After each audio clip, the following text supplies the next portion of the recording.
नमस्कार। RSMSB lab assistant geography परीक्षा की तैयारी के लिए इस खास विश्लेषण में सभी का स्वागत है।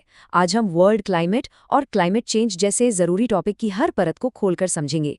तो चलिए देखते हैं कि आज के सफ़र में हम क्या-क्या कवर करने वाले हैं।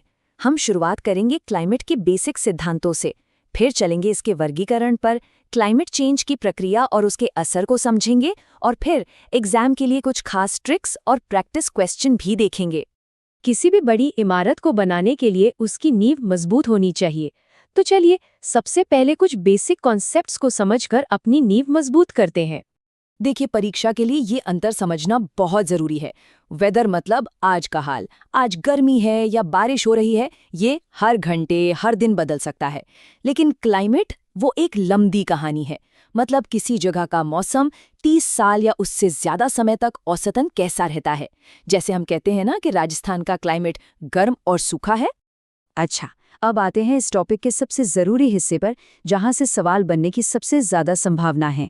कॉपन सिस्टम के हिसाब से दुनिया की क्लाइमेट का क्लासिफिकेशन।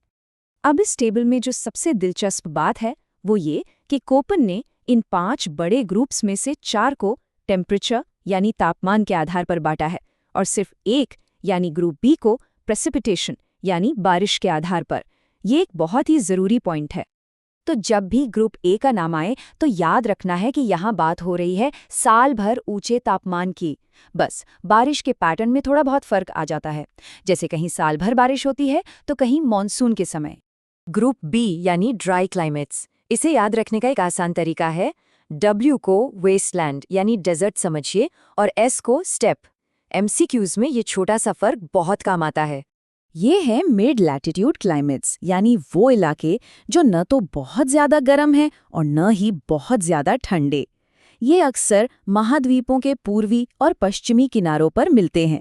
तो ग्रुप डी के बारे में सबसे खास बात यह है कि ये सिर्फ नॉर्दर्न हेमिस्फेयर के बड़े महाद्वीपीय इलाकों में ही मिलता है। इसी वजह से यहाँ गर्मियों और सर्दियों के तापमान में बहुत ज़्यादा अंतर देखने को मिलता है।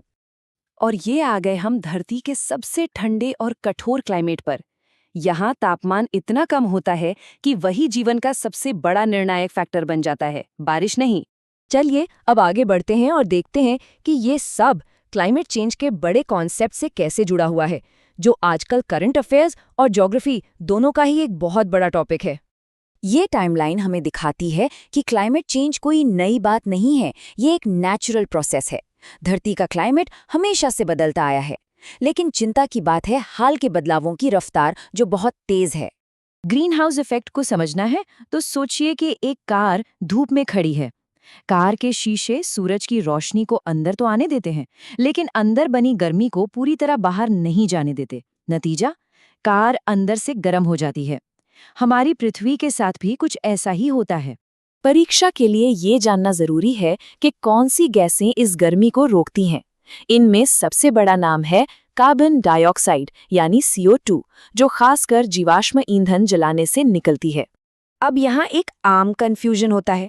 ग्रीन हाउस इफेक्ट और ओजोन डिप्लीशन ये दोनों अलग अलग चीजें हैं। ग्रीन हाउस इफेक्ट गर्मी को रोकने के बारे में है, जबकि ओजोन डिप्लीशन एक तरह से धरती के सुरक्षा कवच या सनस्क्रीन में छेद होने जैसा है, जिससे सूरज की नुकसान पहुंचाने वाली UV किरणें हम तक पहुंच जाती हैं। तो अब जब हम इस पूरी प्रक्रिया को समझ चुके हैं, तो चलिए आज के क्लाइमेट चेंज के कारणों और इसके असर का विश्लेषण करते हैं। ये जो नंबर है +0.6 डिग्री सेल्सियस, ये देखने में भले ही छोटा लगे, लेकिन पूरी दुनिया के औसत तापमान के लिए ये एक बहुत बड़ा और चिंताजनक बदलाव है। ये ग्लोबल वार्मिंग की सच्चाई का एक ठोस सबूत है। इसका असर सिर्फ पूरी दुनिया पर ही नहीं है, बल्कि स्थानीय स्तर पर भी है। राजस्थान के पुराने रिकॉर्ड से पता चलता है कि वहाँ का क्लाइमेट समय के साथ कितना बदल सकता है, और भविष्य में ग्लेशियरों के पिघलने से समुद्र का स्तर बढ़ने का खतरा भी है।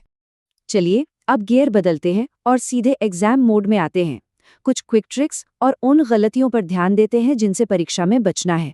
कोपन सिस्टम में ये जो छोटे अक्षर हैं S, W और F, ये बहुत कंफ्यूज करते हैं, लेकिन इनको याद रखने का एक बहुत आसान तरीका है।